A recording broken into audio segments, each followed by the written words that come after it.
This podcast is part of the Big Heads Media Podcast Network. For more great podcasts, head over to bigheadsmedia.com.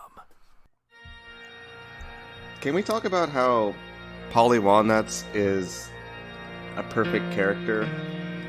I mean, just right down to his, frankly hilarious mannerisms that yet seem like an authentic mobster somehow. His ridiculously funny name, Polly Walnuts. How can you not like this character? He's completely flawless. I haven't even talked about his really good casting and costuming. How he walks around wearing a tracksuit when he's doing crime stuff. It's simply incredible. Too bad Sopranos is a sad boy show. Yeah.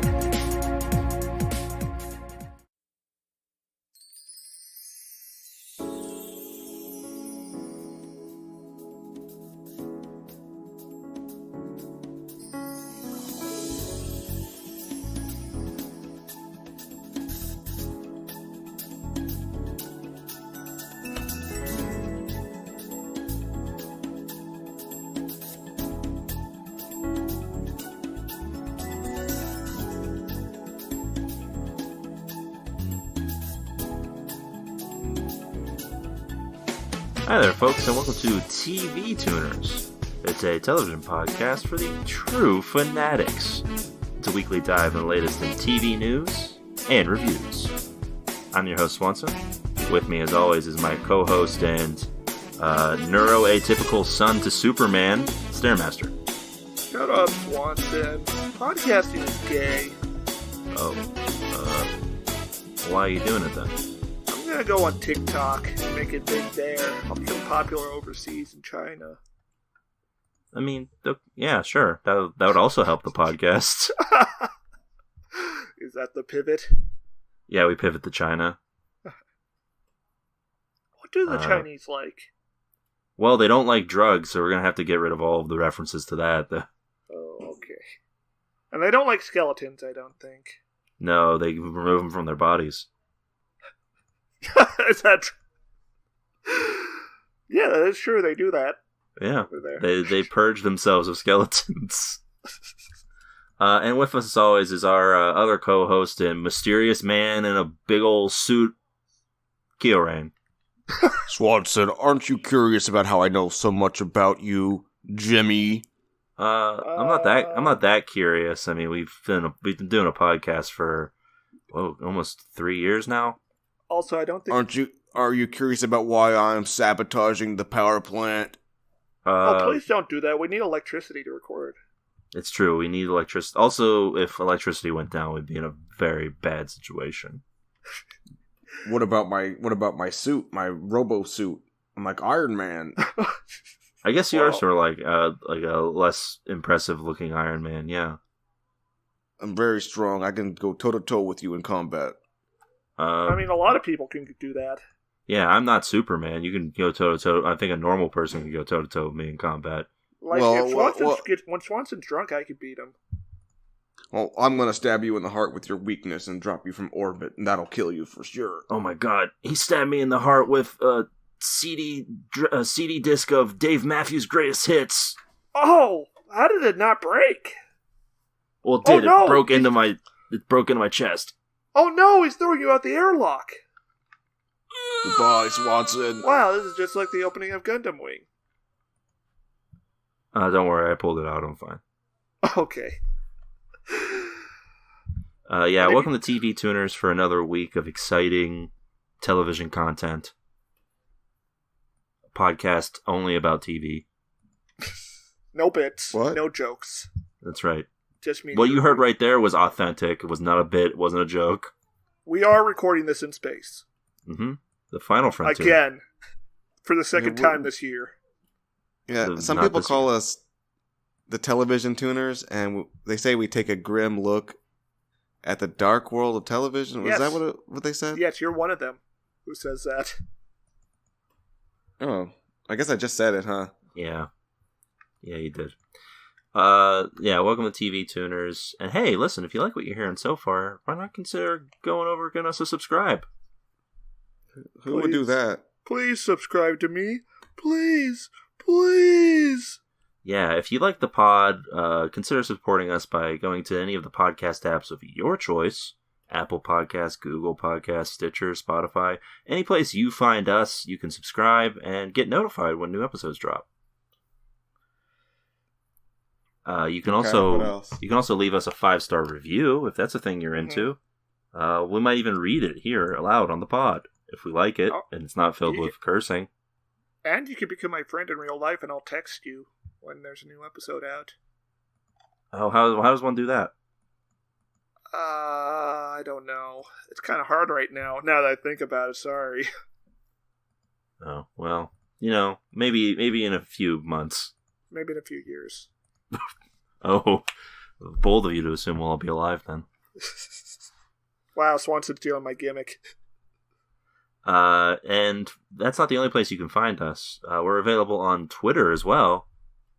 You can find us at TV Tuners on Twitter, where there's tons of great TV content.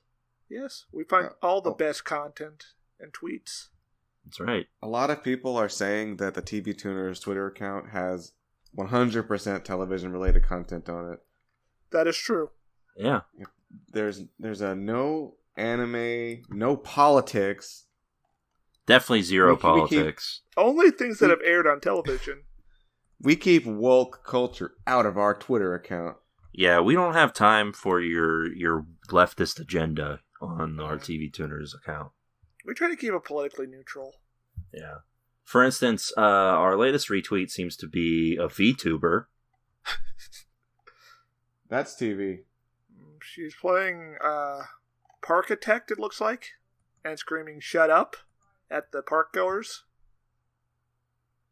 There's also a retweet that has Godzilla taking a shower, and then I think an orangutan taking a shower. Is that That's King Kong? King Kong, you dumb. That doesn't look like King Kong. What does King Kong look like? King Kong does not look like an orangutan. I'll say that much. I think they did that on purpose to make King Kong look even worse. Godzilla is thinking about like nuclear bombs and what looks to be the nature. Currents. Yeah, the nature of all humanity, of all living things. Mothra's in the thoughts.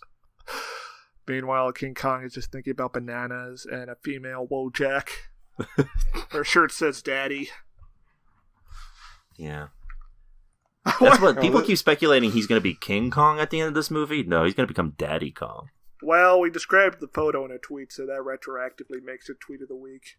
So congrats to that guy, the worm guy. Sure, I'll allow it. That's tweet of the week? It is now. What if the Joker was an anime girl? And just beat the shit out of a bunch of giant robots. So you're saying what if the Joker was Harley Quinn? Yes. Oh man, new Suicide Squad where Harley Quinn's a VTuber. Yeah. Oh, that'd be cringe, I think. Well, yeah, it would definitely be cringe because it's being made by Americans. Everything produced in America is cringe. Yes. Very Except true. Terminator 2. Yeah, that's not cringe. Also, if you want to email us, that's an option. You have like a personal question, quip, comment, foresight, or otherwise, you can send it to us at tvtunerspodcast@gmail.com. What's that email, Kyorain? Wait, we have an email address? That's right. Jesus Christ. That could be crazy. People could like send us emails and we could read them at tvtunerspodcast@gmail.com. That's right. We could read them aloud here on the pod. Or you could email Let's Goatsy. Well, we would probably talk about that too if someone emailed that to us. What? Well, okay, just make sure you give us a warning. Don't just don't put like the heading is like love your podcast and your content. Love your podcast. Here's Goatsy. Yeah, I mean, I guess that's considered a gift in some circles. Some cultures. Yeah. And that's not all. Listen, here on the pod, we talk about TV, current news, related to television. Never historical. No.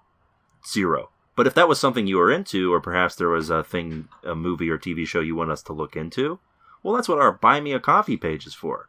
You go over to buymeacoffee.com/TV Tuners, and you donate. A single coffee gives you a single topic, a movie or an episode of TV. Perhaps you want us to talk about the history of television. Sure, we'll do an hour on that. That's actually pretty easy. But you can go over there. One coffee gets one topic. We've got a whole bunch of stuff. Right now we're doing a series on Gundam The Origin.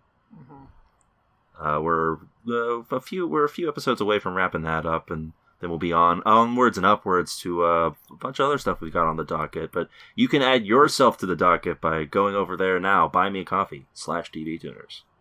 Watching some kind of Estonian film, was that what it was? That's next after our Gundam parade. Yes. And then, of course, like a cabin in the woods. I don't know if we mentioned it yet on the pod, but we have been contracted, and that is the best way to describe it, to do 5 episodes on Gilmore Girls. Let's watch Dallas instead. I don't think we can do that. I think when someone pays us money, especially 5 of yeah, you're right. They got us 5 coffees to talk about Gilmore Girls. I think we owe them. So with all that out of the way, I guess it's time for me to ask the age-old question. What you guys watch this week? Anything fun? Interesting? I watched Princes of Yen.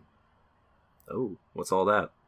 It's a documentary about the Japanese central bank and how Japan, after World War II, basically had a centrally planned economy.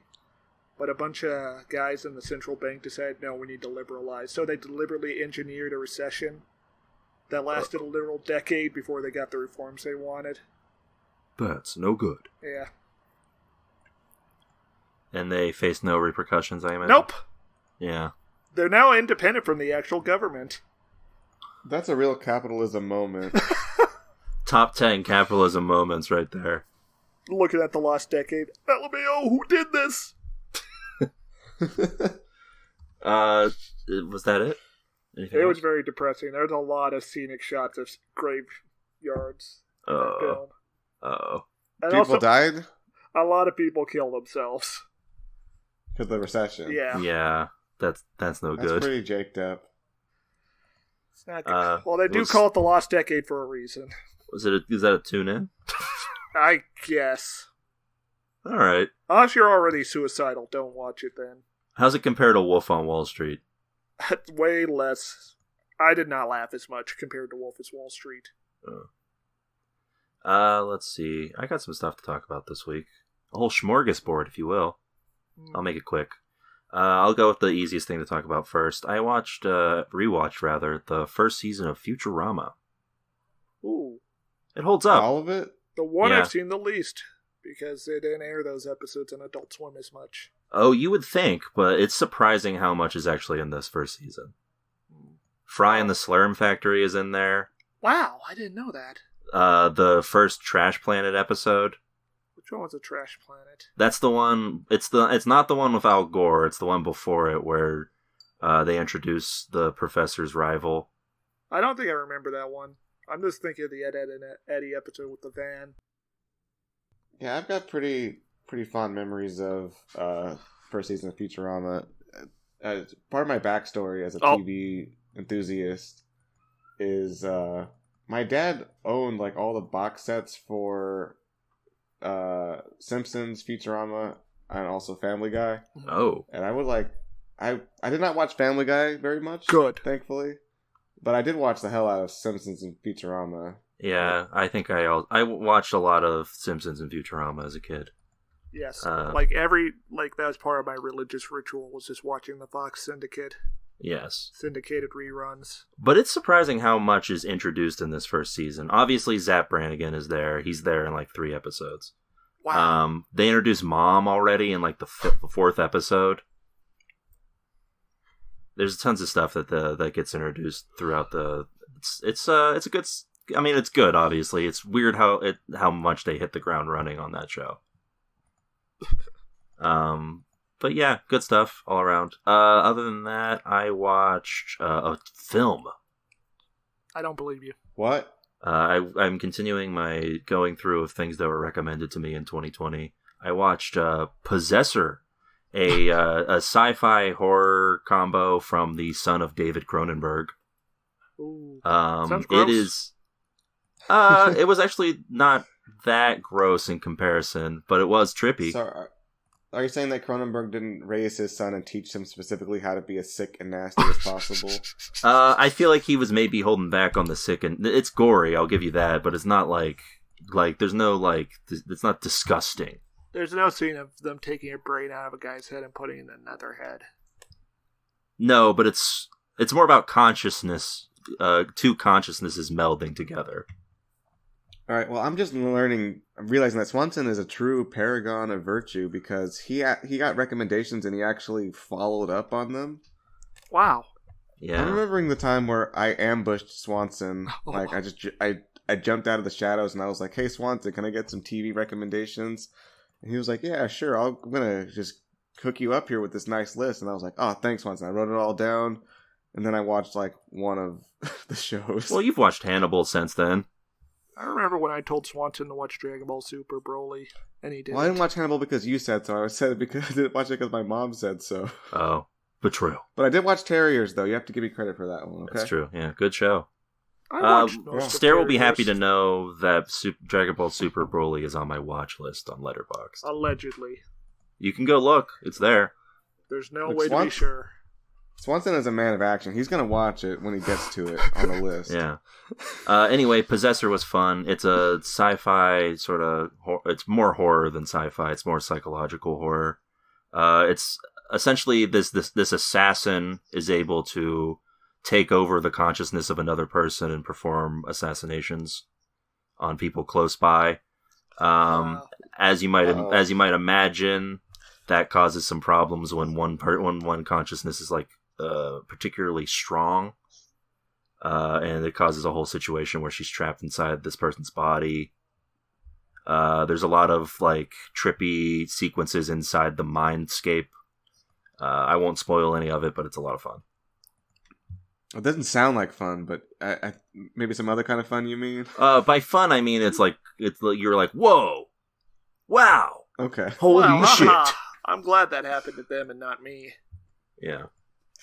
Boy, wouldn't want to be them. Anyway, other than that, let's see. Last but not least, or maybe least, I finished up WandaVision. Okay. It was alright. It was good. It was fine. It was okay. Did it pwn your dick? No, unfortunately I did not have the same experience as Kevin Smith where I took an embarrassing selfie of me crying watching it. I didn't cry at all, actually. No emotions. Yeah, so can we break down why posting a picture of yourself crying after watching WandaVision is embarrassing? It's a TV show about a robot man. I mean, I guess it's only embarrassing because it's fucking Kevin Smith doing it, like a well-known director. It wouldn't be embarrassing if like a normal person did it. I would just be like, oh, I'm glad they had some sort of emotional attachment to that program. But like Kevin Smith being so like, I don't know. I guess it's nice that he was sincere. I think it's kind of embarrassing that you're brought to tears by this movie tie-in corporate product, I guess. Yeah, I don't know. I guess it's kind of shitty to be like, it's embarrassing that you had emotions to something. Yeah, no, I agree though that it's kind of something's embarrassing about it, but I just can't really put my finger on it. Yeah, you know what I mean? I think it might just be Kevin Smith himself is embarrassing at this point. Also, I think the caption that went with it was kind of... that might be part of it. Do you have that available, Stair, or anybody? Alright, so here it is. Watched it 3 times. Loved it all. Show was everything I wanted it to be. For the folks who say I cry over movies / TV because I'm stoned, I haven't smoked weed in a week. Stop blaming the herb. I'm just a soft boy. Anyway, goodbye at WandaVision. We'll say hello again. My final message. Goodbye. Yeah, I think that it's like the sort of the message to go along with this the photo. The photo of him just like basically bloodshot eyes. It's like the Room poster. Tommy was so hours. His eyes are open wide, and he just looks genuinely just crushed. But also that it ends with him adding the corporate account for the show WandaVision. Yeah. I don't know. This is something strangely unsettling about it, but yeah, I do want to normalize men crying though. We gotta Let's watch Fist of the North Star again. Yeah, but cry over something. But yeah, maybe not this though. Yeah, it was fine. As you might cry at the end of Char's counterattack, not this. Sure. As you might suspect, this is sort of just getting you along to the next movie, pretty much. I'll applaud them for going about it in an original way, but it does eventually, in the last 2 episodes, just go right back to being the usual superhero, supervillain beat 'em up, which is disappointing. Yeah, that's what I kind of figured would happen. Like some event would happen, they'd realize what was going on, and then it's just a battle. Yeah, I mean, TV budget. Not really. Oh, good for them. And did they have the sack to involve MODOK in this? No, I would love that. I'll spoil that right away. There's no MODOK. Does Zero the MODOK. Mandalorian show up? I knew they wouldn't. What did you say, sir? Did the Mandalorian show up? No, he's not. He's not in this. He could if they wanted to, coward. Yeah, there's nothing stopping them. She's bending reality. Homer Simpson could have showed up. Yeah, maybe. Actually, he could have, I guess. Oh, yeah. Yeah, it was good. It was, at its best, like the best Marvel movies, like Thor Ragnarok and, the Guardians films, are working in another genre other than superheroes, and it kind of helps out. I wonder if that said something about the superhero genre. That it works best as a continuation of another genre? Yeah. Well, I don't know. I mean, Superman stories and Batman stories still work. I guess Batman's like a detective thing. Anyway, it was fine. That's my official take. Okay.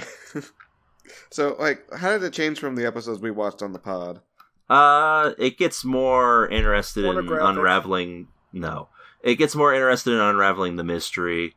And in future episodes, from what we watched, they cut between sort of Wanda's sitcom world and the real world as people outside are trying to investigate. Okay, yeah. That part I kind of figured it would do that. That part only works because the characters involved are engaging.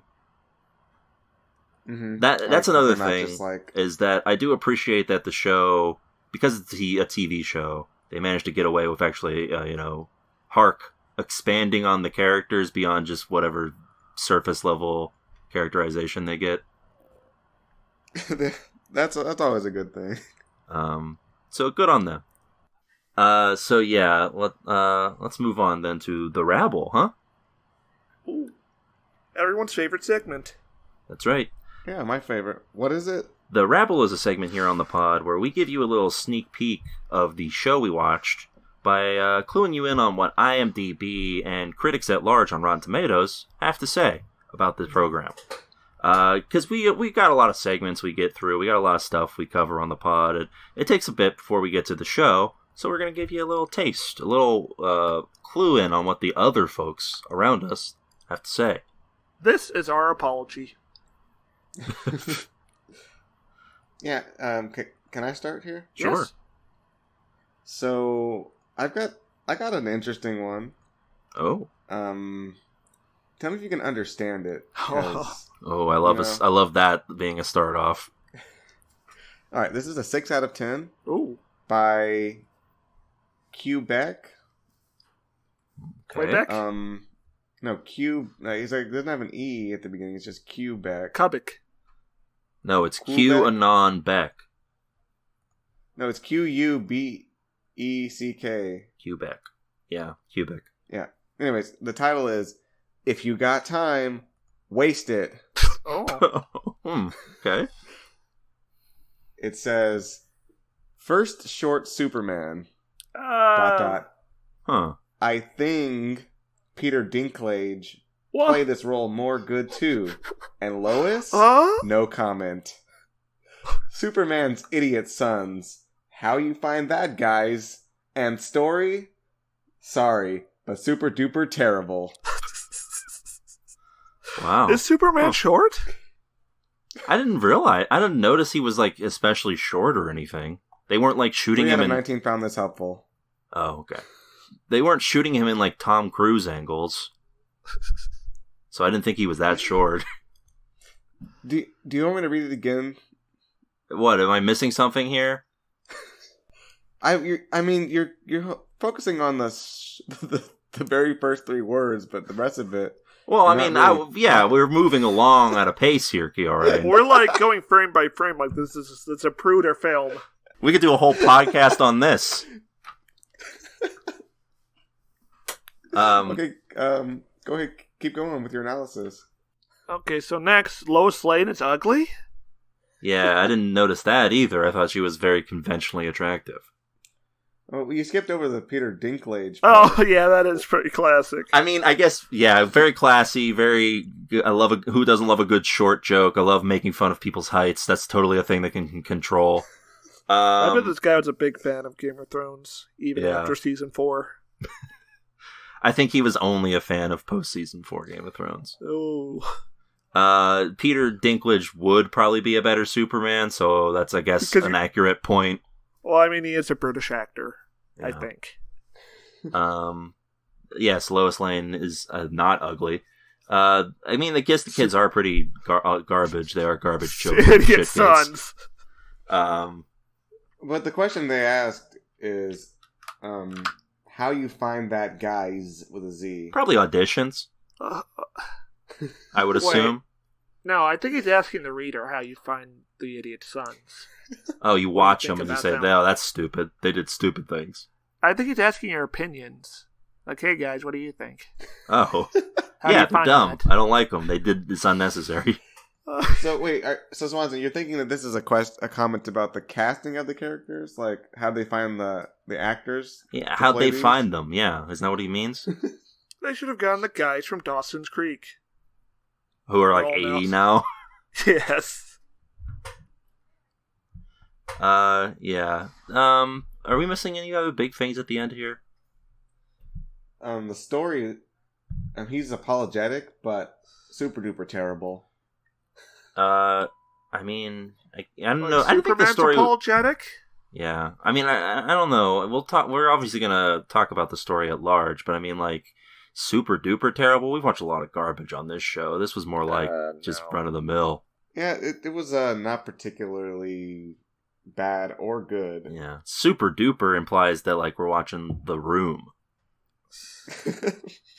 which I would give a tune into if it was on the podcast. This could have been The Room tier. Just imagine they casted a Superman who didn't have full grasp of the English language. Tommy Wiseau as Superman, yeah. Lois, I'm fed up with this. I have 2 boys. One is good and the other not. He is evil. Metropolis is in danger. Jonathan, apologize to your brother. Lex Luthor, why do you rob the U.S. government? There's a businessman in town, and he is up to no good. We have to stop him. He is taking the Lincoln Monument. It is like a more boring version of Lex Luthor. All right. Yeah, do you want me to go next? I've got some stuff. Yes. All right. So these are the critics' reviews. First up, right up top, critics and audiences were mostly in line for Superman and Lois. It's a big old fresh and a big old bucket of popcorn. 86% for the critics, 81% for the audience. So a rare moment where the critics rated it higher. Wow. Because of that, there's only one negative review on the main page of Superman and Lois's Rotten Tomatoes. And it is from Melanie McFarland of Salon.com. Leaden mediocrity is the main foe of Superman and Lois at its outset. And that's it. Okay. I mean, I guess I can't deny that. I always wonder how they pick these blurbs. Like, sometimes it'll be like an entire paragraph, and other times it'll just be a single sentence. No, this would be like, Superman ate my balls. Yeah, like... So for an instance on the other side, I've got a positive one here. This is from Carolyn Seed of AV Club, no relation to Dark. Dark Seed. Yes. What is surprising is the tone and focus of their new spin-off series, Superman and Lois. This is a big, splashy 2-hour premiere of a Superman series that's first and foremost a somber family drama about reverse mortgages. This was rated a B. So I guess that's like a slightly positive, a B review. Yeah, that's like, if you're really down for Superman, yeah, it'll be fine. It is wild how much they've mentioned the phrase reverse mortgages on this show. I thought they were trying to sell me. I was expecting Tom Selleck to show up. Maybe he will show up. Maybe he'll play mortgage. Like Metallo or something. Swanson, have you ever just had equity sitting around and you just wanted to get some quick cash? Yeah, I hate when I'm just sitting on equity. Do you want to rob your children of their birthright? Yeah. Do you want to sign something that's clearly predatory after you've lost your mental capacities? Well, if you're interested, check out the TV Tuners Reverse Mortgage. Yeah, we've been hired to do it now because apparently our listenership is old enough to have fond memories of us and fall for it. Ooh. All right, so that's all I got for you for this Rotten Tomatoes. And I got a positive IMDb review from Parameter. Gives us a 7 out of 10.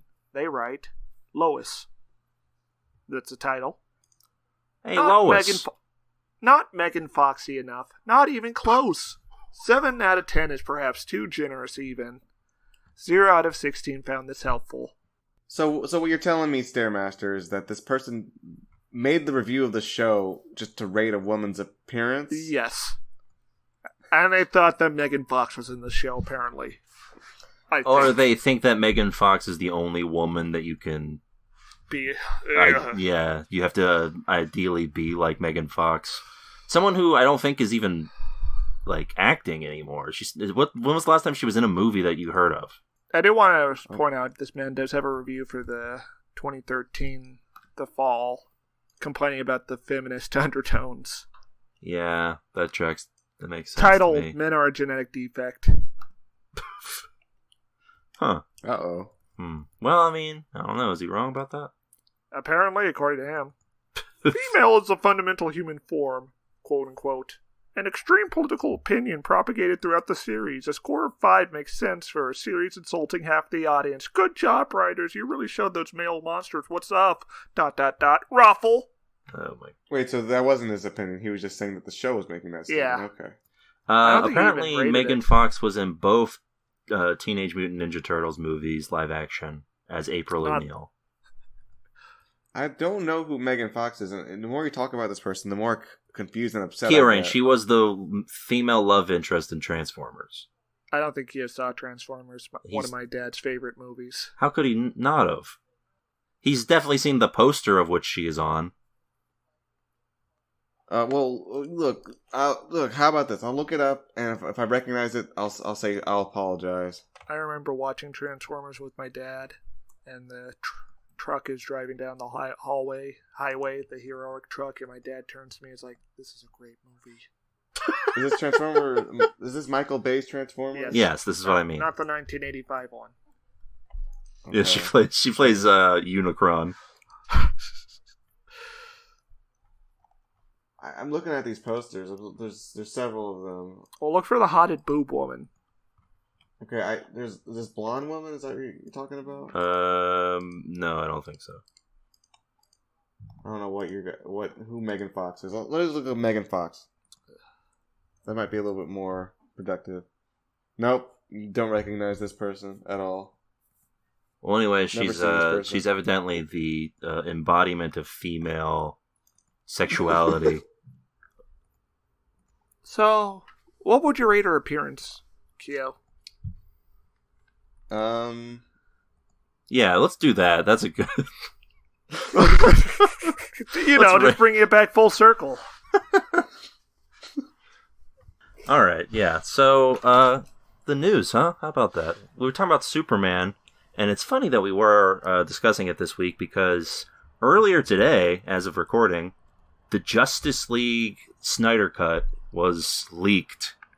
Ooh. Excuse me?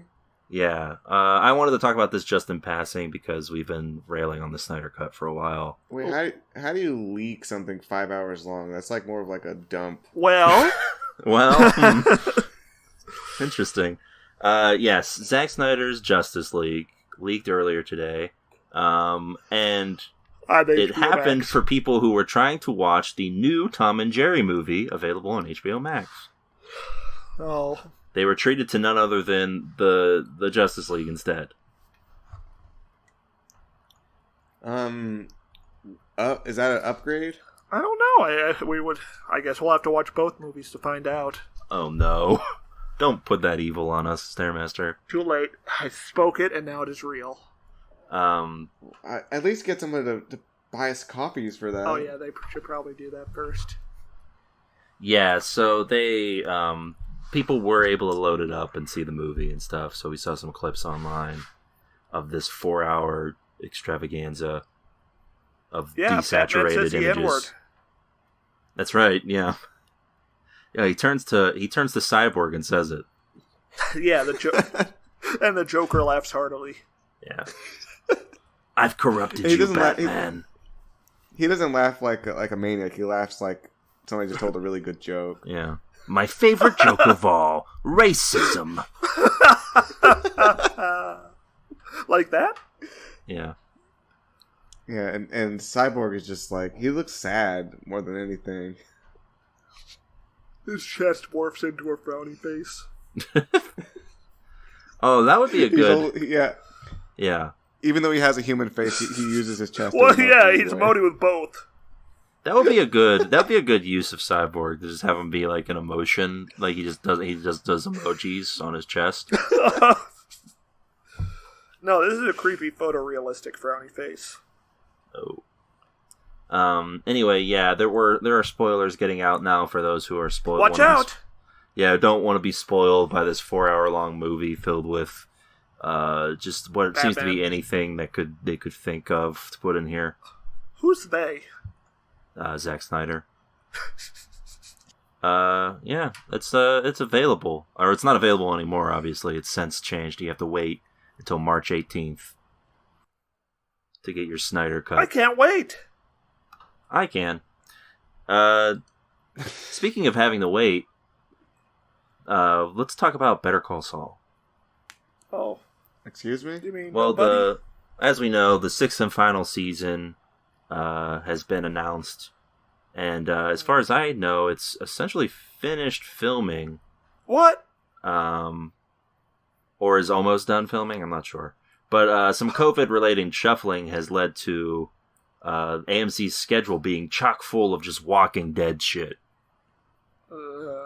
So it turns out that in an announcement from the CEO, Better Call Saul won't return until early 2022. Pain. So we'll have Swanson, I think Swanson, you're being really negative here. I would say that as Better Call Saul confirmed for 2022. Jonathan Banks did not die prematurely. Before they could finish the show, yeah. Neither did Bob Odenkirk. Yeah, You think David Crouch will be in the final season? No. Oh. I don't think... It's weird that you think Bob Odenkirk is somehow in danger of dying. Any of us could die. He lives life on the edge. I guess, yeah. I mean, he is in that action movie that I might watch at some point. Yeah, he could accidentally shoot himself with a blank. Yeah. Did I show that to you, Keo? Did we watch that on the pod? I don't think we did. I think we just talked about it as friends, and we're like, yeah. I think I saw like a poster for it or something. Yeah, where he's like a whole like secret. He's like John Wick, but has a family. It's like a history of violence, where he sort of gets dragged back into it, except it's by its own actions in this version. It looks like it might be fun. It's definitely a movie that I would watch solely for for Bob Odenkirk being in it. I feel like they actually have a John Wick guy working on it. Oh, so kind of like Your Honor. Oh, yeah. Hopefully, it turns out better than that. Then I'll tell you. So we got any bold predictions for this final season? The final season, by the way, is going to be 13 episodes, so the longest of any of the seasons so far for Better Call Saul. Wow, just like The Sopranos. You think it's going to end like The Sopranos? Maybe. Honestly, I really don't have any clue how they're going to wrap this bad boy up. Yeah, we've got they got 13 episodes to do it, and it seems like they're actually a pretty good chunk away from him being like fully in Saul. I think he's gonna end up defending Walter White in court. Long after he's dead, like he's gonna come back no, as he's Gene. No, he was actually alive. He just passed out. that would be so weird. Then they announced the sequel series. It was just fake news that he was dead. Yeah. Oh yeah, they did. Look, I'm picturing a scene where like they show a TV and Trump's on it. He's like, Walter White's alive. It was fake news by the corrupt news media. I have given him a pardon. He is now the Secretary of Health and Human Services. We are executing Dr. Fauci. And then Walter White just shoots him in the head. When you look at his credentials, Walter White's a perfect candidate. We need someone who's going to be strong against COVID. We're making meth. We're going to sell it to the Middle East to keep them away from us. They're too strung out. It ends with Walter White sitting down at his desk, and he calls Alaska, the Alaskan governor, and he says, "Get me Pinkman." I always thought you were going to say, "Here I go again on my own," starts playing. Oh. Yeah, cut the black. Camera pants away from the White House. Yeah, good stuff. So we'll see if that pays off. We have no actual official date yet, but given how the past seasons have been, it'll probably be like February or March. Walter Jr., idiot son, where did they find that guy? All right, well, okay, I guess Swanson did ask us for some predictions here, and I guess what we can do is just talk about, let's make our death predictions here. Who's gonna die? Nacho. Mike? Yeah, Mike. I don't think he's gonna die in this show. I think they're gonna split the timeline like Hotline Miami does. I find that like highly unlikely that there's going to be multiple timelines. Actually, I don't know if they'll have the guts to kill Nacho, but Lalo is definitely dead. There's no way that dude is sticking around. You think Kim's walking? No. Yeah. I think she'll be in a wheelchair by the end of this. She'll be alive, but her life will have been completely ruined, probably. Yeah. Donald Trump will be insulting her on television for sure. If anyone's getting the like Jesse Pinkman ending, it's Nacho, probably. Yeah, Nacho's gonna go to like the very tip of South America. Yeah. It's like poetry, it rhymes. I think Saul will get into a physical altercation with someone. And win? Yeah, he'll win. No. I think he'll get thrown through something and get hurt very badly. And we'll finally get to hear Bob Odenkirk say, "God damn it!" Yes. Yeah. So we'll have to see if those predictions come true. And I think David Cross will be a rival lawyer. Who'll be like prosecuting Kim for her crimes against humanity. Her humanity? Yeah. All right. What are her crimes? Oh, she framed that guy like they said they were going to. Howard. And also use of chemical weapons. Oh, brutal. Speaking of use of chemical weapons, let's move on to something a little more interesting, maybe something a little more forthcoming. Impeachment, American Crime Story. Okay. Now, while no chemical weapons were used during this, but we know Bill Clinton used them at some point. Well, we know he left a residue. I did not inhale chemical weapons. Yeah, impeachment is the latest, the third season of American Crime Story that is going to focus on good old William Jefferson Clinton. A dystopian society where it's illegal to get your dick sucked. Yeah, it's going to involve the impeachment process for when he was caught having an affair with Monica Lewinsky. Bill Clinton has already been cast. He's being played by Clive Owen. That's awesome. It's such a ridiculous casting. That, Well, who would you cast? I don't know, someone. Daniel Day-Lewis. I mean, that would be good. I think it would be a waste of his talents, but yeah.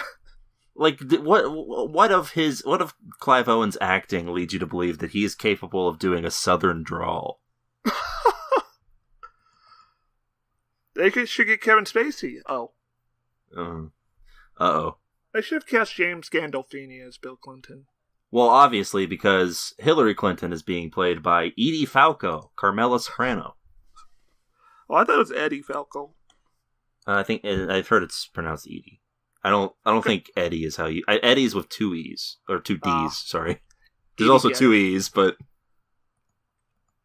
yeah, Eddie Falco is playing Hillary Clinton. Good for her. I'm glad that she's getting like this big role. Yeah. I mean, listen, could you imagine if it was just James Gandolfini as Bill Clinton, though? A better timeline. What? Does this sound like compelling television to you guys? Because to me it doesn't. No, what? You wouldn't watch James Gandolfini and Edie Falco as Hillary and Bill Clinton? No, I mean, that sounds great, but I mean the actual program they're going to be releasing. I gotta see it just for Clive Owen's accent. Yeah, no, but I also didn't think the OJ series was going to be compelling, and that was really good. Yeah. I mean, that was about a grisly murder. This is about a guy... who came in the wrong place. Yeah. Using his presidential office to get his dick wet. Will we see the dick sucking? I want to know how they'll handle... you don't see the murder in OJ. So I guess not. Yeah, I'm not sure. Will they talk about any of the other rape allegations? It's hard to say. Will they show Bill Clinton hanging out with his good friend Donald Trump? Yeah, that'd be... Yeah, I don't think so. It wouldn't be about the impeachment if it was about him doing... Bill, they're doing you dirty. You gotta stand strong, hold fast. Okay, but can we just take a second to think about Gandolfini as Bill Clinton? What? What? I can't get my fucking dick sucked. What? Is there something wrong with that? The accent. That would be for sure. Do you think... I guess Gandolfini could do a Southern drawl if he wanted to. Nothing's stopping him. Luckily, no one has made him do it. Well, no one can. Yeah. I'm just thinking about Bill Clinton taking the Secretary of State for a fishing trip. I need to sit down. Have yourself a seat, man. So other weird news with this is Monica Lewinsky is a producer for this show along with Ryan Murphy. So maybe there will be maybe those other rape allegations will show up. Yeah, it sucks to be her. Yeah, she got pretty fucked consistently by the media. Who has it worse, Monica Lewinsky or the parents of that other guy that O.J. Simpson murdered? Oh, damn. Death battles. Yeah. Probably the parents of the other guy, because at least no one around Monica got murdered that we know of. Oh. Yeah, so was it strictly misogyny that was driving the obsession with Monica Lewinsky? Oh, yeah. Indisputably, that was a part of it. Well, is it, how much of it was it, though? Like 90%? Well, I mean... Republicans just wanted to impeach Bill Clinton. Yeah. In order to rile up their base. Well, okay, they wanted to impeach Bill Clinton, but they also just decided to make her the butt of like yes, 1,000 jokes. Absolutely. Yeah. Hey, you hear about this? You hear about Monica Lewinsky? Hey. Hey, what a slut. What a slut. Hey, can you imagine having sex with a guy? Whoa. Yeah. Hey. Wasn't it cool when JFK fucked all those ladies, though? Hey, that was pretty cool. Huh? Oh, yeah. If the president came on to me, I would just say no. I would make him suck my dick. And I would call him a little sissy after. I'd fuck him in the ass and then laugh at him when he came on the floor. This continues a trend of the first season where Ryan Murphy seems to be going after all of the Jay Leno's favorite targets from the 90s. Maybe Jay Leno is secretly funding this show. Oh man, we'll know when there's a bunch of cars just getting like shots of cars, like copious amounts. They had an entire episode dedicated to the Bronco chase. Yeah, but that's a famous car. Jay would just have like a sports car show up and like he'd be like, "Do a lot of shots on that." Maybe Jay Leno directed the first Avengers secretly. I'm just picturing a movie where at the end it's revealed that the bad guy was Jay Leno. That would, you know what? I would be into that.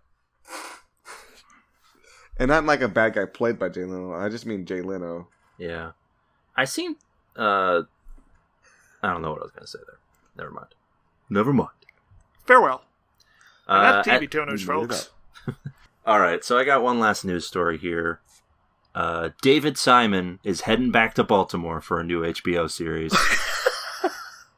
No, let David Simon rest. Leave him alone. What do you mean, Gio? No.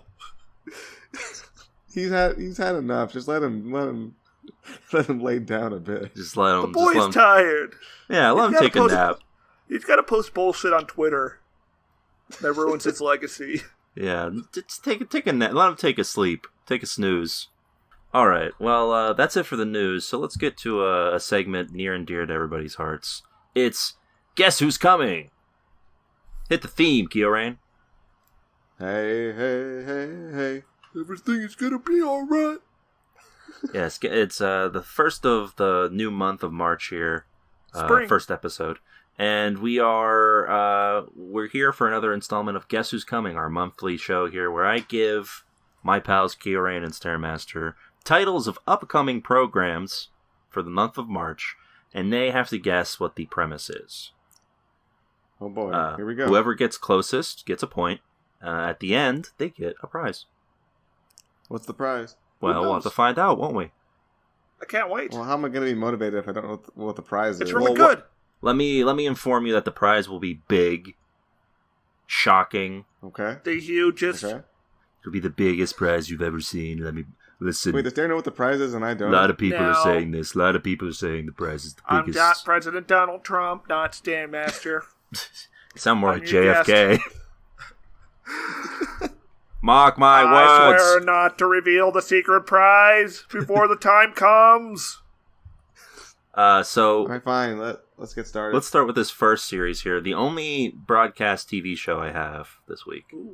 NBC. This is called Debris. Okay. Okay. Wait.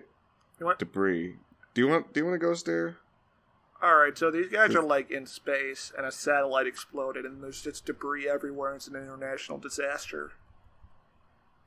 And they have to clean it up. Well, that's good. How am I going to top that? All right. Debris.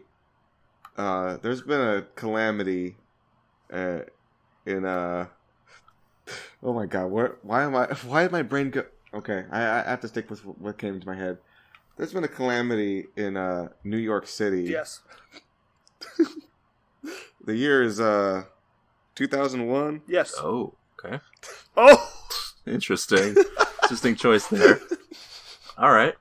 Is that all? It's September, the month of September. Okay, yeah, I mean, I picked up on that. I think we... And we're following some guys who have to clean it up. Oh, that sounds depressing. Steve Buscemi. Not and it's not fun. All right. When mysterious wreckage starts falling from the sky, a secretive international agency is tasked with figuring out what it is, where it came from, and most importantly, what it can do. Yes. I guess I'm owned here. British agent Finola Jones and American agent Brian Benevetti are partners who have very different styles. She's warm, intuitive, and detail-oriented. And he's charming, confident, and guarded.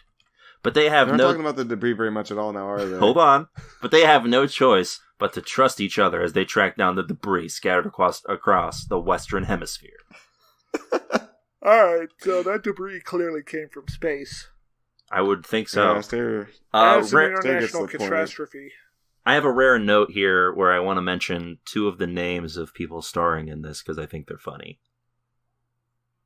There's one man named Scroobius Pip. What the fuck? That's You like made that up. no. When does this take place? That's a real person's name, Keo. It's not a character's name. It is an actor's name. His name is Scroobius Pip. What does God want us to do with this knowledge? I don't know. And then the person right next to him in casting on this blurb here, Norbert Leo Butts. Brother of Dagbert Leo Butts. So we can look forward to Debris with Scroobius Pip and Norbert Leo Butts coming soon to NBC. Are these lead actors? No, I think they're side characters. Oh, I don't know if that's an instant watch. I don't know how you don't immediately cast a man by the name of Scroobius Pip as your lead character. Let's just invite him on the pod. I doubt he's got anything better to do. Scroobius, if you're listening. Oh my god, I just looked it up. Scroobius Pip is an English actor and podcaster. Uh-oh. I also saw he's on Twitter, and he's verified. He currently hosts the Distraction Pieces podcast. Interesting. Okay. Something to think about. Scroobius. Yeah. Oh, wait. Come on, buddy. Scroobius. I found a different Scroobius Pip. Oh. I think. There's two? Oh, this He's guy also he's a rapper. No, yeah, he's also a former Oh. spoken word poet and hip-hop recording artist. What a powerful figure. Yeah. Oh, All right, this guy's Scroobius. awesome. Oh, this guy's British? That explains the name. Never mind. Yeah. Scroobius, Scroobius, please come on. We will watch Debris. We would love for you to poetry slam Keo. Is that what a poetry slam is? Is you roast somebody? No, but you can if you want. Yeah, nothing's That's stopping what I him. want. All right, so Stair gets that point because I feel like space is probably involved with that, right? Yes. Yeah, clearly. It's at the All sky. Let's move on to Amazon with their show Invincible. Oh. Ooh. Ooh, that's like... So there's two ways to go about this. It could be literal or metaphorical. I'm interested to see which one All Keo right. chooses. Amazon is going to lean into the superhero thing after, what you call it? What's that show we all love? The Boys? The Boys. The boys! Yeah. So it's going to be like a Superman type thing. Like, I don't know if it's going to be dark and gritty like The Boys, but it's definitely going to be like a Superman. Like, maybe it's like, got an invincible guy, for sure. But his heart. And he's good. But his heart? But what?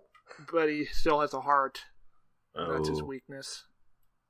Yeah, he has a heart, and like people around him are like really mean to him. They're like, "Hey, go over here, boy." Stop feeling things. Yeah, and the only thing he can do is punch. Oh, So it's okay. One Punch Man. Yeah.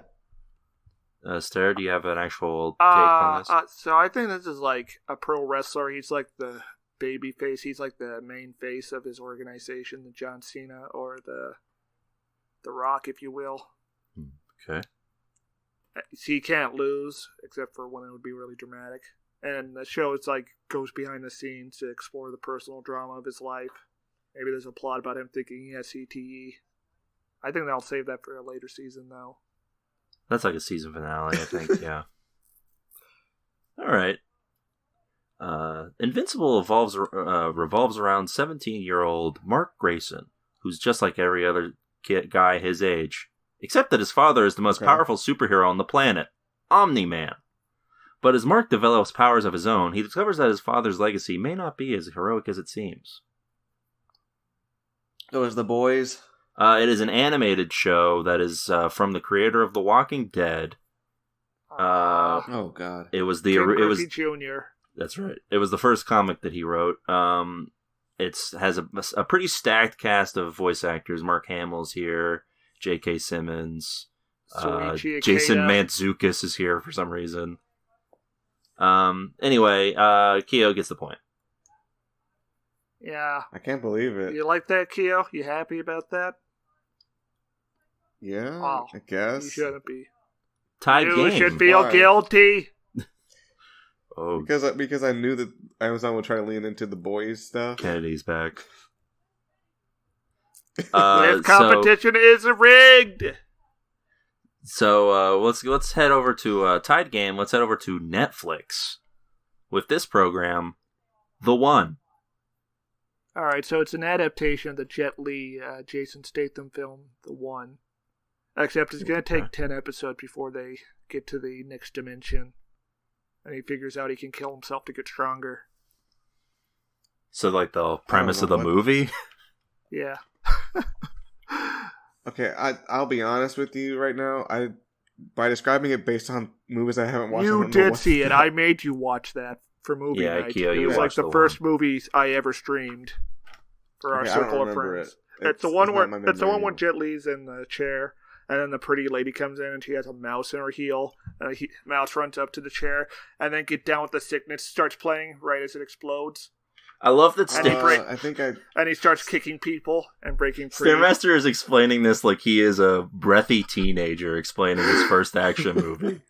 And so the mouse walks up to the chair, and then it's like, wow!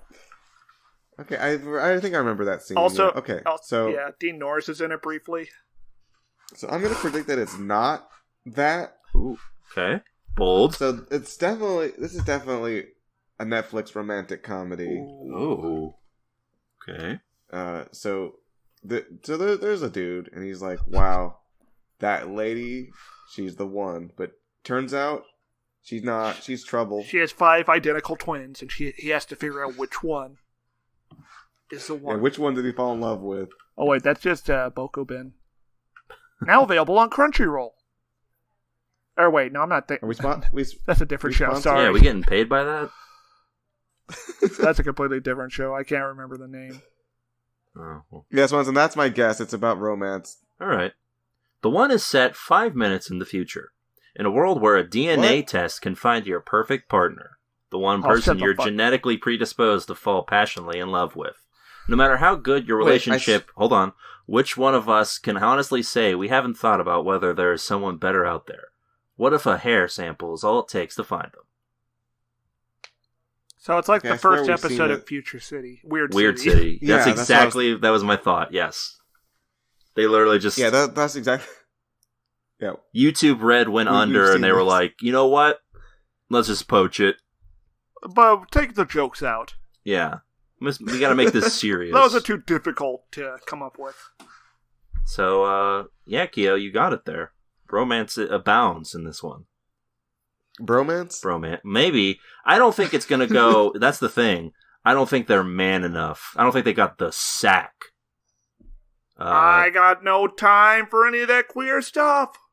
I don't think they got the sack to do what they did in the Weird City episode and just have it be 2 dudes who fall in love. Yeah, probably not.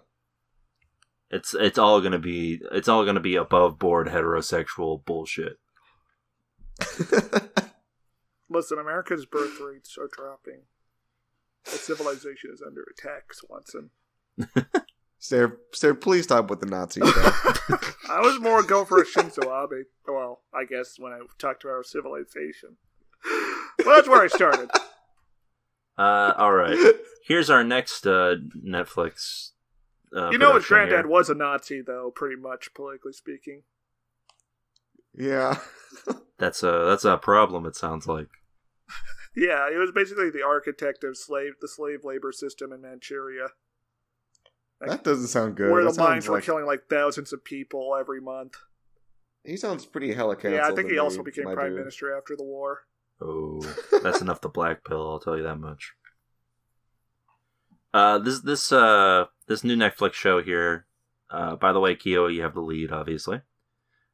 Oh, sometimes Stairmaster makes this a little bit too easy for me. What do you want me to do? Well, let's see if he does. Let's see if he makes it any easier here with this Netflix program titled Zero Chill. All right, look, let me take the first one so that Stairmaster can't just jump in with his first idea and he can have a little time to simmer here. All right, so Zero Chill is about a man who... Wait, let me switch genders here. It's about a woman this time. Oh, shit. Who... Major temper. Wait, what else is... So, she's got major... She's got major temper. She's. I thought you were introducing a character, Major Temper. Yeah, her name is Major Temper. And she's just ready. She's at her boiling point, folks. She's just ready to just start taking some names, getting down to action. She's getting, as we call it, revenge. Oh, she's picking names up. She's jotting them down. So it's like Kill Bill. Yeah. Yeah, it's like, yeah. There we go. Oh, more like Chill Bill. There we go. All right, I'm thinking this is like a lady on Tumblr or Twitter who gets like in big trouble because she said something like, "You can tell if your relationship has a power differential by imagining what would happen if you called your partner the N-word." And like they just become, everyone makes fun of them, and they have a nervous breakdown. Okay. The series follows 15-year-old figure skater Kayla as her life is upended from Canada to the UK, where her twin brother Mac gets a place at a prestigious ice hockey academy.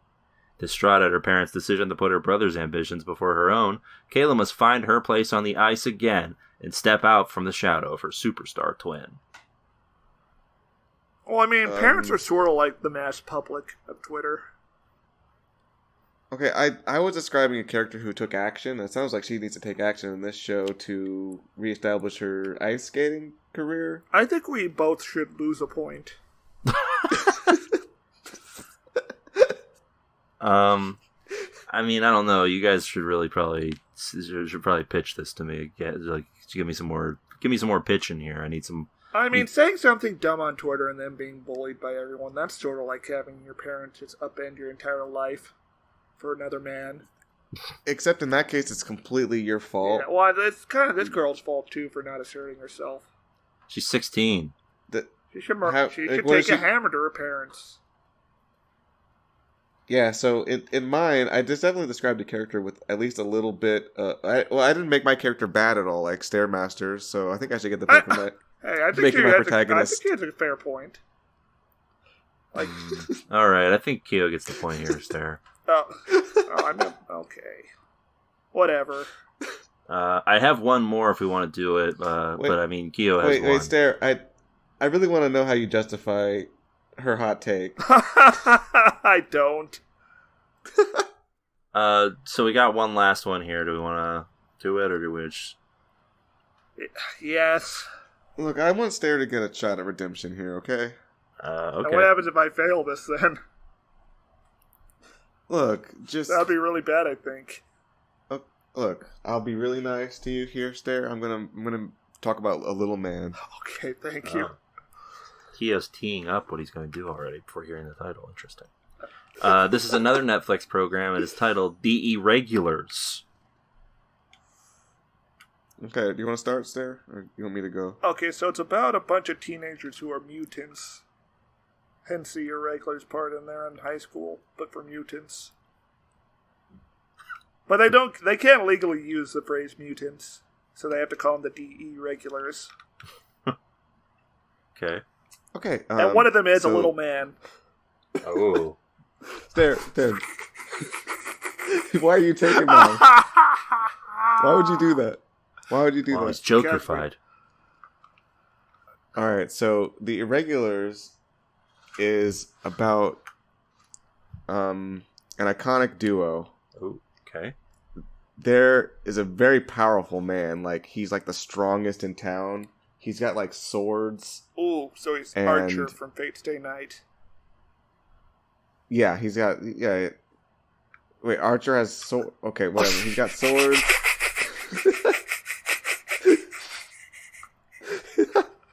He's got swords. He can jump like really high. He can do kicks. He can like break down a wall with one of his kicks. But then he has like a sidekick. He's a little man. Oh. And little man can like do like quick punches. Ooh. And like can slip through things and do like flips over stuff. Yeah, I like this. They complement each other's strengths and weaknesses, right? Wow. Yeah, and they're irregular because they don't have enough fiber in their diets. Oh, yeah. That is true. Some weird stuff can happen if you lack fiber. Morally and physically. So Swanson, did I whiff it enough to get there the point? Set in Victorian England, The series follows a gang of troubled street teens who are manipulated into solving crimes for the sinister Dr. Watson and his mysterious business partner, the elusive Sherlock Holmes.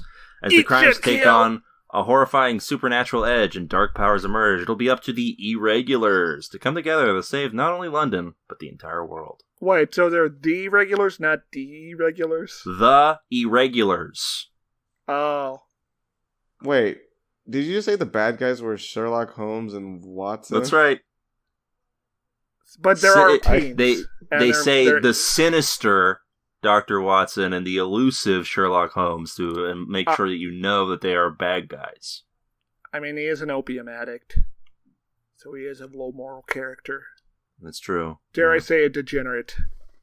Well, congratulations, Stairmaster. You got the point. It's true. What are you going to say? If you didn't intentionally whiff it, would you have said there were teens? To be honest with you, I probably wouldn't have said they were teens. I probably would have said they were like just a group of all men. Well, plus Stairmaster, I think Stairmaster still would have won.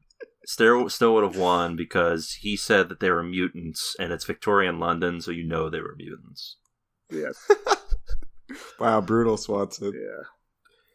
I don't know. When I think of the title, the Irregulars, I kind of think of like Fast and Furious, kind of like just a group of like dudes with cars. Imagine a muted car, like it's covered in eyeballs. No, thanks. One eyeball. I would rather not. You know, what kind of mutation would that be? I don't know. Poor one. In the end, the archer class is really made up of archers. Yeah, so Archer doesn't have a sword. No comment. So, Stairmaster gets the point for that. That said, Kyorain, you do win 3-2. Oh, I forgot about that. I say let the boy win! Alright, what's my prize? Alright, Kyorain, here you go. It's it's the giant iceberg from that Superman made. Oh no! Oh. Holy shit! Yeah. Stop the match! That man's dead! Why is... Alright. Yeah, let's get him out of here. What, Keo's body or John Kennedy? John Kennedy. Well, John F. Kennedy. I know one way to get him out of there. Let's go find a grassy knoll. Ha ha! 420! Turns out I survived the iceberg dropping on me. Wow, you must be some sort of not normal. Yeah. Whoa, it's almost like you've got some sort of powers. But in the end, it'll turn out, actually, Stairmaster has the powers. Yes. No, I don't think so. That would be crazy. Yeah, that would be like real weird and kind of obvious. Are you saying that would be predictable? I would say that if you set it up like the way it's set up in Superman and Lois, perhaps it would be a bit predictable, yes. Oh, do we have to talk about that now? Yeah, that was the end of Guess Who's Coming, so I guess all that's left is for us to talk about the show we watched this week. It's our main event. We watched a program, and now we're going to talk about it. And we didn't watch Lois and Clark, so we can't compare to that. It's true, I've never actually seen an episode. Superman and Lois follows, you guessed it, Clark Kent, Superman, and Lois Lane as they return to Smallville with their sons, Jonathan and Jordan. There, they are reacquainted with the old friend Lana Lang and her husband, but their idyllic lives are upended when the Stranger enters the picture, and things change forever. The Stranger? Yeah. The Stranger is, I guess, what they are going by. The power is to make Superman's hands numb right before he jerks off. Listen, I'll just say it up front. The Stranger is revealed at the end here to be a version of Lex Luthor from another planet. And that's the big reveal. From another planet? Not an alternate universe? I guess from an alternate universe. I don't know. Doesn't DC have, like, parallel planets? It depends. I think, no, yeah. I think it's Marvel that specifically has the Earth number system. Yeah, DC, but just whatever. In the Arrowverse, it follows the multiverse thing of the DC, where there's like a bunch of different Earths. Oh, anyway, okay, that's what you're saying. Yeah. Yeah, I think so. Wait, is he that business guy they keep talking about? No, he's the guy in the armor at the end. He takes off his... But is it... He's the business guy from an alternate timeline. No, the We business never guy saw is a the different person according to the Oh, Wikipedia. yeah. Okay, that would have been really lame. I thought that If was the guy they I kept thought he was. mentioning. I thought the business guy was going to be the stranger. Yeah, I don't know. It's interesting, I guess. Why not just make both of them separate Lex Luthors, and they're just coincidentally ruining Superman's life at the same time? That would be fun, because then eventually you can have them team up. Yeah, and then you could have like Lex Luthor Prime run for president. Exactly. Perfect. And then Batman has to help Superman, since that requires covert work to deal with, since you can't just punch the president. Yeah. That'd be good. No, we're not allowed to mention any other heroes in this program. I don't think. No, unless you Except count for Raiden. Raiden. Yeah, because you can't unless you count Raiden from Mortal Kombat. Who might show up? Who knows? Yeah. All right. So let's get into this. Superman and Lois is the latest Arrowverse TV show. It is on the CW, of course. Mhm. We've been going through a lot of broadcast shows, I feel like. I think that's going to change in the coming month, hopefully. But this is our second CW show of the year, I believe. Yikes! So we get a quick like rundown of the life and times of Superman from Superman. Like it's Yeah, this is Superman's weird. version of the Irishman. Yeah, did we need this? Yeah, a little bit, kind of, sorta. I But guess. not really. Like, I guess if you're somebody who just doesn't know what Superman is, maybe you needed this. Well, we The weird definitely thing yes. we needed the the weird part thing- where he explains that they have kids and stuff. Otherwise, it would probably be a little weird. The weird thing is that this isn't a. So you might be wondering how I got here situation. No, Because it's you literally have the- just like yeah. You had the sequence with the nuclear power plant right after, and that would be like the perfect time to segue into the flashback. No, instead it's just like a him being like, "Yeah, this is my life so far. Pretty wild." Yeah, I don't know. I think you could have just had the kids be there in his kitchen for breakfast, and you would have been able to pick up on it pretty easily. I think some dumb people would be like, "Did Superman adopt these kids?" Yeah, maybe. Maybe. Well, that's what that's where you put in a line where Lois says like, "I birthed them" or something. Not even like you're a chip off the old block. There's like, just a you- subtitle: "These children are the product of his seed." Yeah. Exactly. No, Superman like stares at them with glowing red eyes and says, "You are my spawn." so yeah, Superman apparently remembers being a baby and coming to Earth, which raises a lot of Because questions he's a for me. genius. He's I like that guess. kid in Malcolm in the Middle who's smarter than Malcolm. It makes him feel inferior. He narrates his whole life here. We get a lot of nods and winks to the original Superman movie. Then we find out Superman is more like Family Man these days. Yeah, I'm shocked that they started here. I thought it was gonna be Superman and Lois are newlyweds. Yeah, that would have been more engaging, right? Considering that the best parts of this show are the Superman parts. Yeah, he's got two lads. One's a jock, one's a nerd. Yeah, it's pretty depressing. Oh yeah, this nerd son does not respect his dad at all. He walks in on his son playing Mortal Kombat, and he's beating up Versus Superman. DC. Which raises the question: so Superman's just in video games, in his well- own universe? He's a public figure, I think. He's like Adolf Hitler. You can put him in a video game and not have to pay anyone. Do people do that? People with Hitler in games? Have you ever heard of any World War II related video game? Okay, that's a historical game, Stairmaster. You are suggesting that someone put Hitler in Tekken. That would be pretty cool. I mean, they did do that in Castle Wolfenstein, he's like a guy who shoots back. I guess that's true.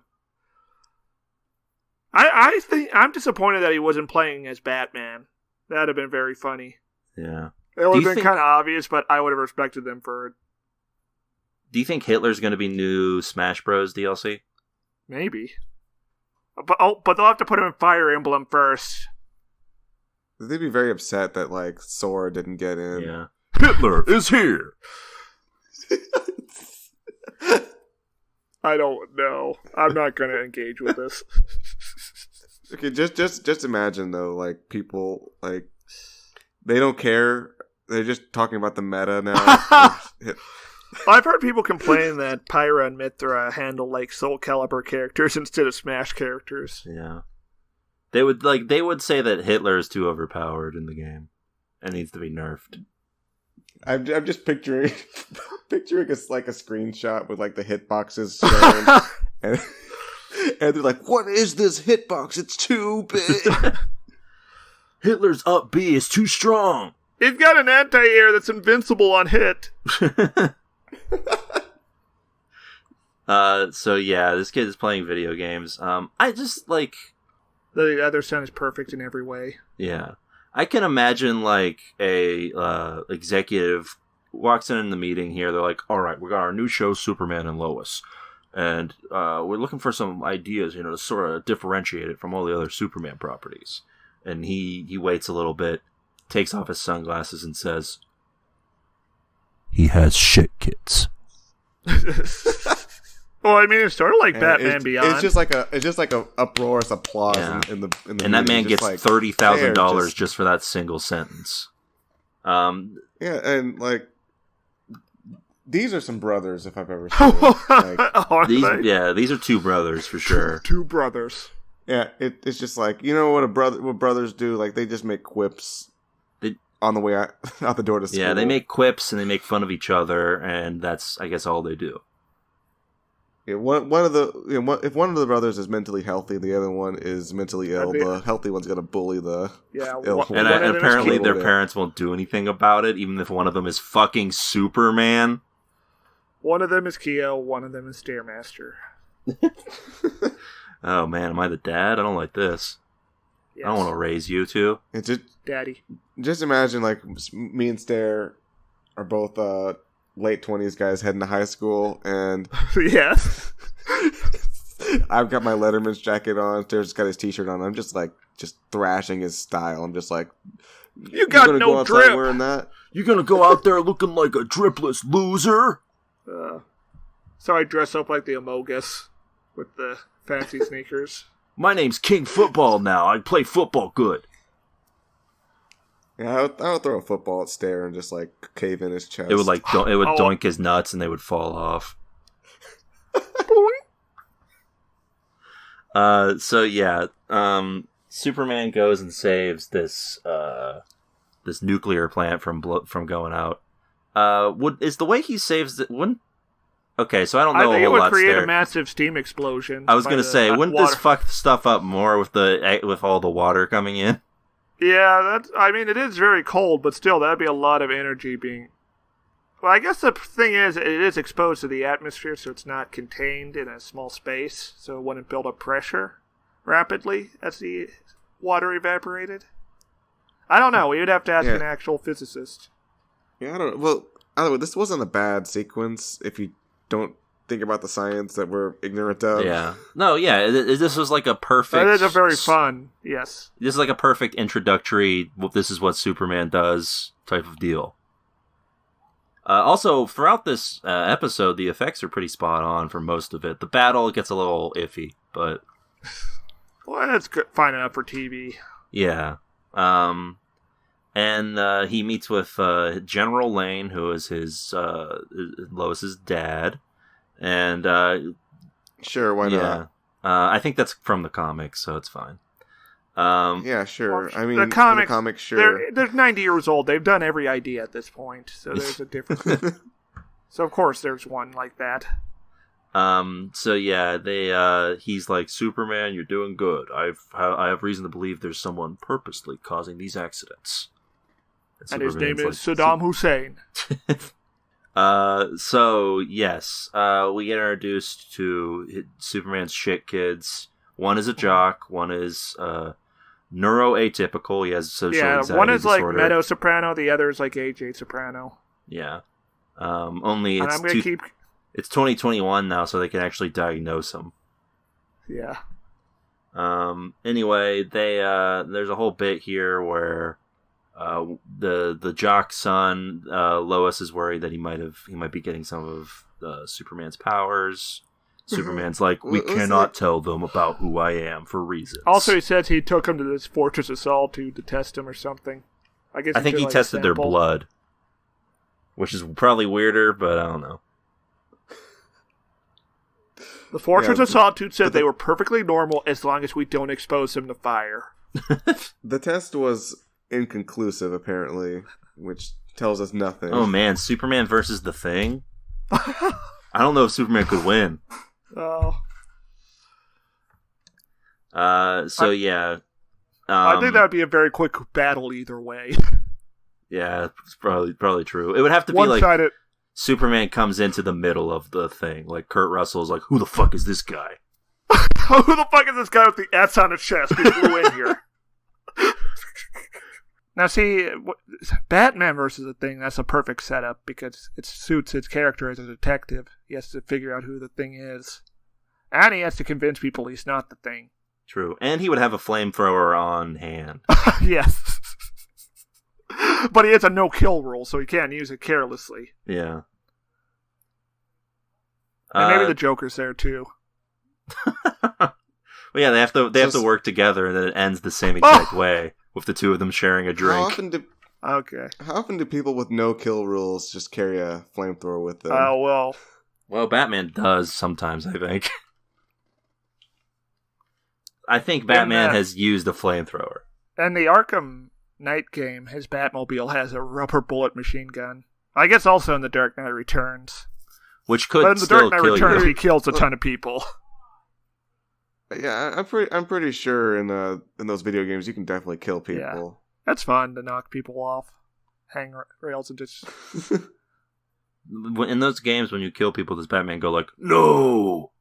You just get the game over. It's like MGS5. Child has died.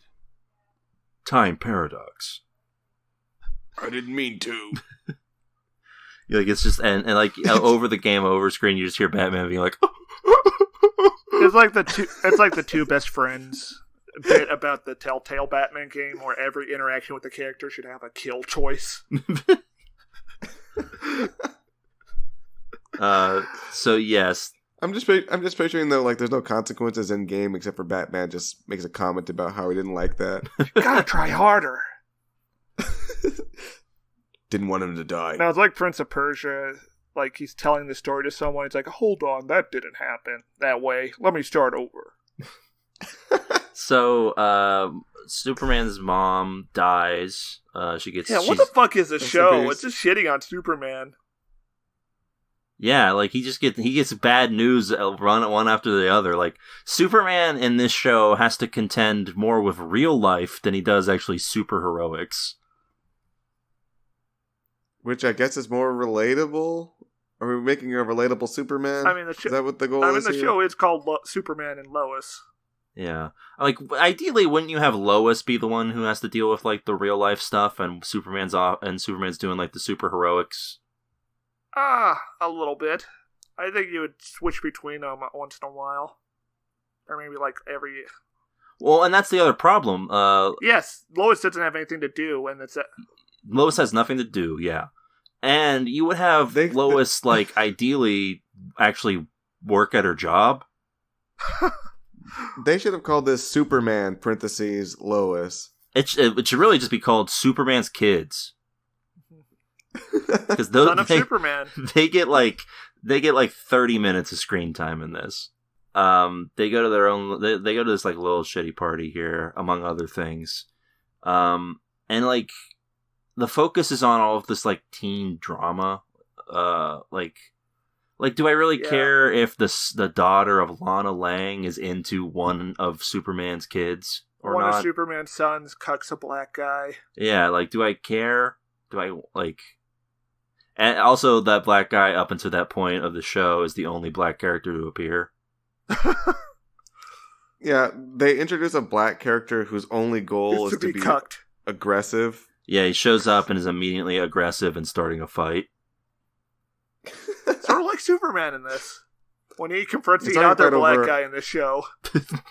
Starting a fight over a misunderstanding. Yeah. I guess Superman also does that to Luthor. Although Yeah. I think Luthor is explicitly trying to kill people or him. Yeah, but Superman isn't even like, what do you want?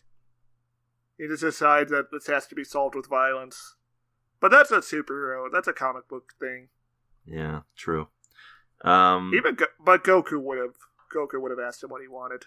Superman, well, listen, Superman did have a busy day of having to deal with the horrors of reverse mortgages. Oh. That's the word of the day, kids. Yeah, there's a weird subplot here where they find out that Ma Kent took out a reverse mortgage on the farm, so they kind of have to like spend money to keep the farm going. Yeah. Which eventually leads to, at the end of the episode, they move to the farm. I think Superman Superman moving back to Smallville is a fun idea. This is a Superman with financial plights. They got fired from their job at the newspaper. Yeah, because some big business guy took it over. That's more of a 2015 plot line, I think. Like, journalism is dead by now. It's too late. That's the other thing. If you're not going to have Lois work at her job, at least have a couple scenes where she's able to, like, espouse her beliefs, since she's, like, supposed to be extremely opinionated. Or just make her a private eye. Yeah, do something. Yeah, within a private eye, you can get to, like, the case of the week type stuff that these shows love to do. She could show off some kind of ability or skill. Yeah, instead she's just mom the entire time. She does get owned by Lana Lang's husband, using facts and logic. Are they facts and logic? Because it sounds like he's using really. a bunch of right-wing talking points. Yeah. Yeah, well, wouldn't it have been awesome if she got into like a debate with Ben Shapiro instead? If it's just Ben Shapiro playing the husband? No, Ben Shapiro plays Mixoplex. Oh, I don't like this. He's the perfect height for it. So, yeah, they have to deal with the dastardly reverse mortgage gang. So in between reverse mortgages and teenage shenanigans, we do actually get some Superman stuff. Oh yeah. He tries to figure out what this strange figure is all about, and it's a guy who he has this lead exosuit on, and he's like, "You can't find out who I am, Superman. Isn't that suspicious?" Yeah. They have this fight here. It's pretty fun as far as fight scenes go on TV. I just like how they don't really sell Superman caring about this guy at all. No, it's just Superman's like, this is a problem that needs dealt with. Time That's to just fight. like Char's counterattack. So Superman and him are like fighting up in the sky. They're fighting all around. Eventually, this mysterious figure who we learn at the end is Captain Luthor, takes out a kryptonite knife and stabs it into Superman. That's kind of cool. He stabs him in the heart. Yeah, I probably should have just killed him. Like, you need a heart to live. Yeah, I guess in my head for like half a second I thought, wait, are they killing off Superman in this? And I was like, wait, that's impossible. This is titled Superman and Lois, and also they would never do that. So yeah, they don't have Kieran, to use your phrase, they don't have a sack. They don't have the sack to do it. Yeah. If they did, it would be called Death of Superman, and it would be a whole event.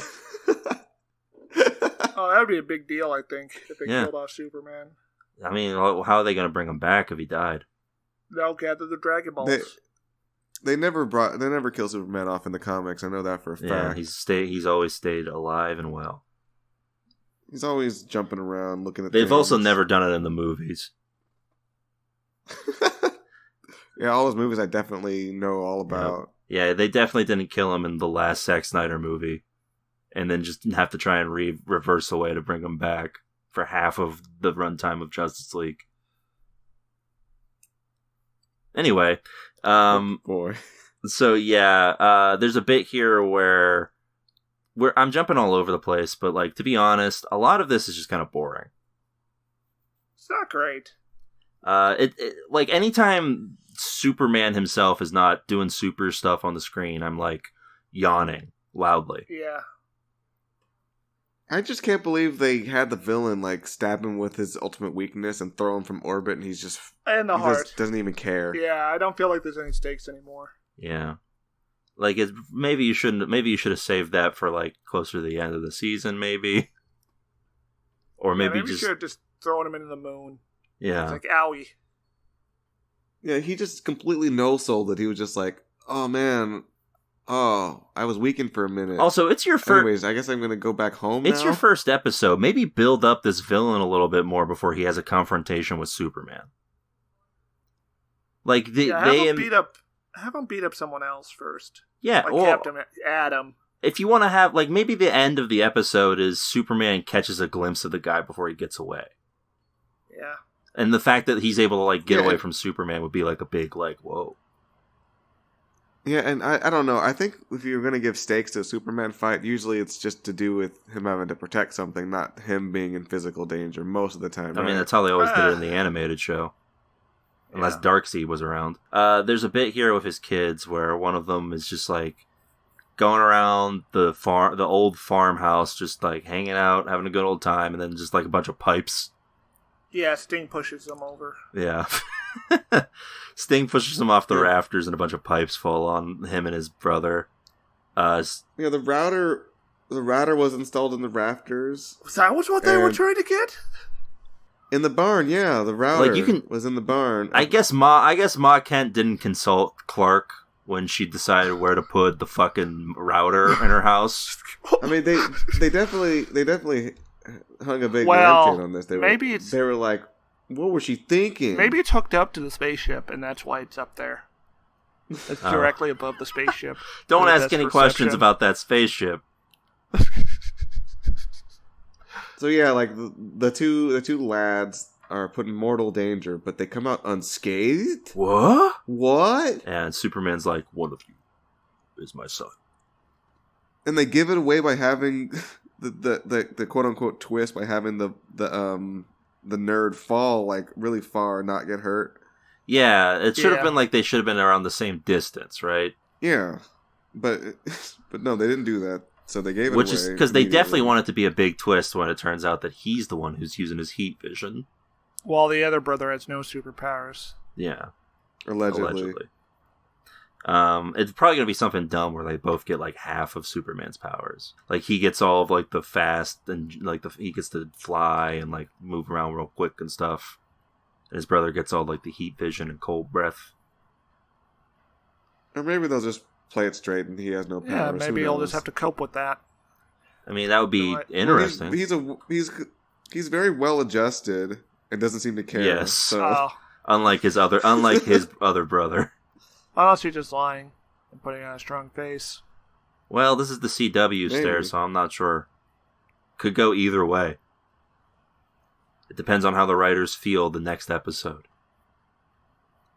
Episode 2, he's wearing a lead suit going to get revenge. So yeah, Superman is fine from being stabbed. He just sort of pulls it out of him before he can hit the ground. Yeah, he lands in like Tokyo, I think. Yeah. At least have him hit the ground and then pull it out of him. That way he like suffers some sort of consequence. Or at least have someone else save him.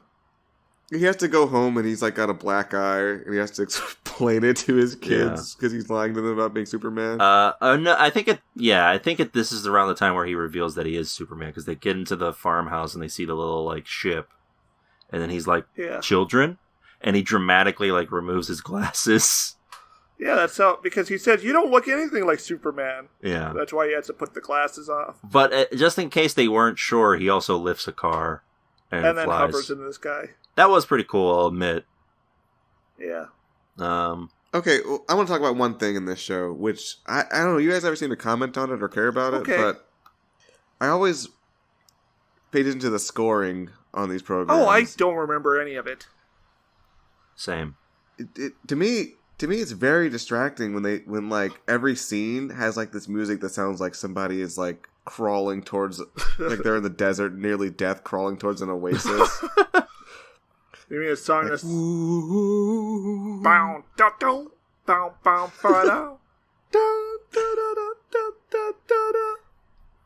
or it's like the lads are messing around in the barn. It's like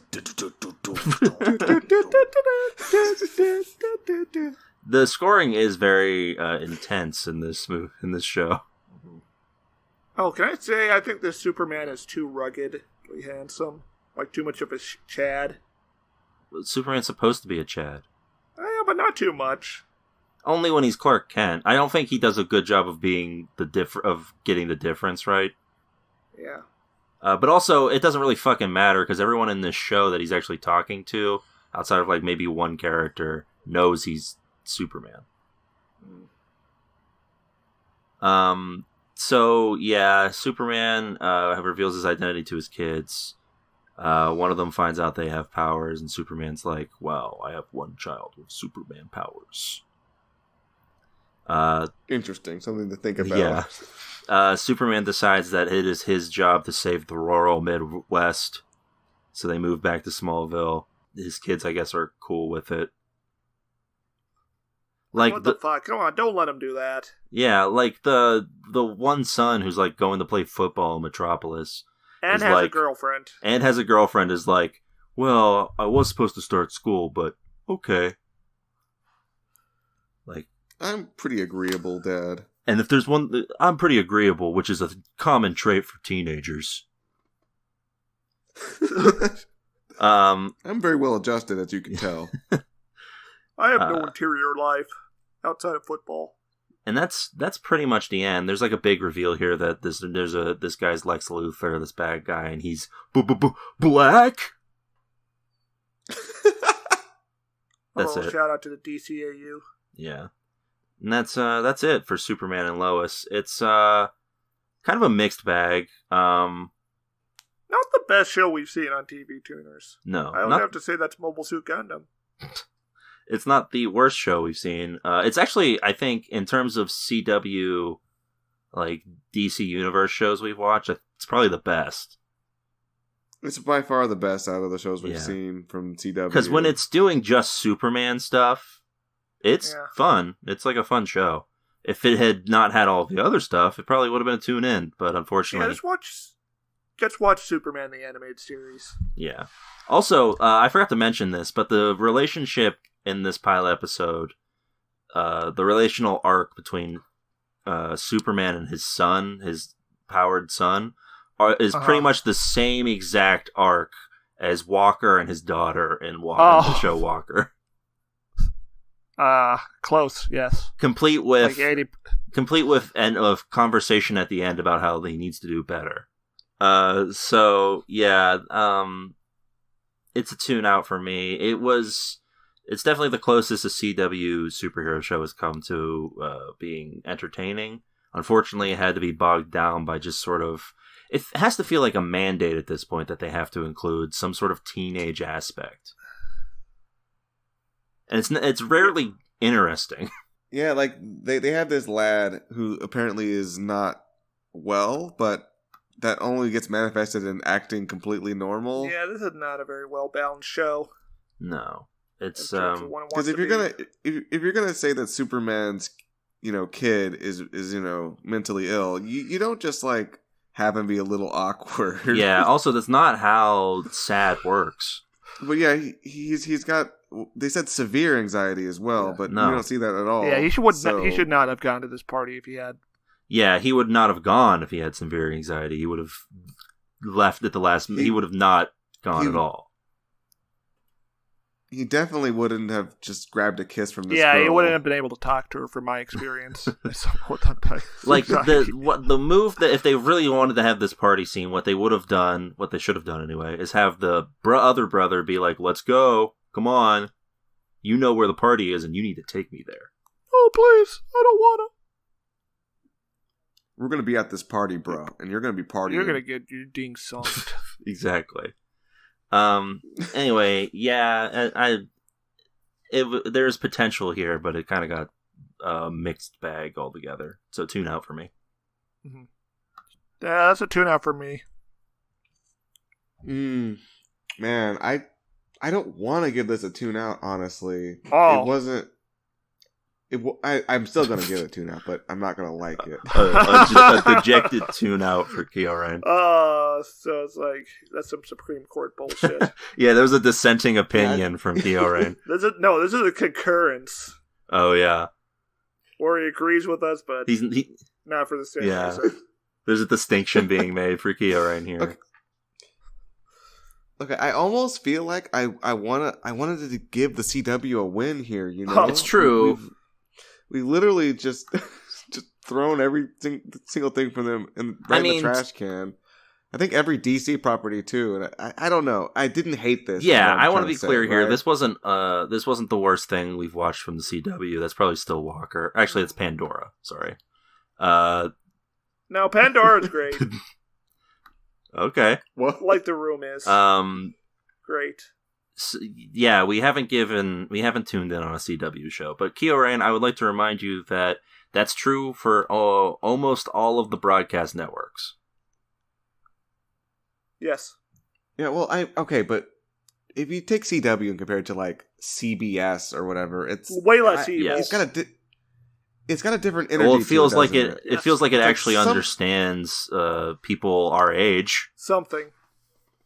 A little bit. And also, I get the feeling that at least somebody there had, they cared a little bit about something. Obviously. Right? I think they wouldn't have had Lois have those conversations about press and stuff if they didn't have at least some idea of what politics were like, at least in the past 5 years.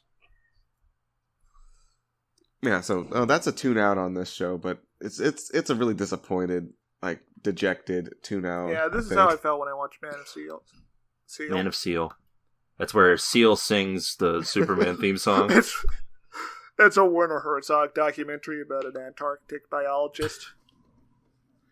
And here we watch the seals leap off the cliffs. They cannot discern the distance because of the melting ice and are quickly killed by the fall. The biologist sits with the seals and he enjoys his last sunset. It will be a cold It's forgotten a world without seals. So yeah, that's a tune out for Superman and Lois. Begrudging one, I suppose. And that's it for this week's episode of the show. We will be back next week with more TV goodness. Until then, keep watching. Bye. It's over. I found him. Hey folks, it's time for the TV Tuners Denver Fact of the Week. Did you know that a meteor went hurtling towards the city of Denver and Stairmaster used his superpowers to stop it? That's right.